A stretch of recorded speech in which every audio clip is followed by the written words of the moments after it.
छत्रपती शिवाजी महाराजांची पहिली शिवजयंती कोणी साजरी केली माहित आहे का?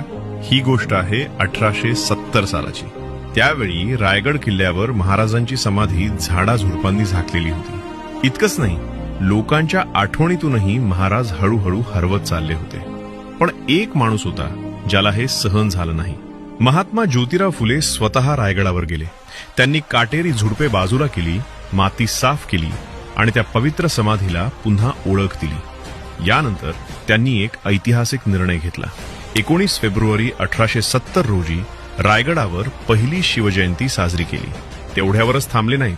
फुले यांनी शिवरायांच्या कार्याचा गौरव करणारा पहिला पोवाडा लिहिला आणि महाराजांना दिली एक अमर ओळख, कुळवाडी भूषण. म्हणूनच इतिहास सांगतो, शिवरायांना पुन्हा जनतेच्या हृदयात जागवण्याचं महान कार्य महात्मा ज्योतिराव फुले यांनी केलं आणि रायगडावरची पहिली शिवजयंती साजरी करण्याचा मानही त्यांनाच मिळतो.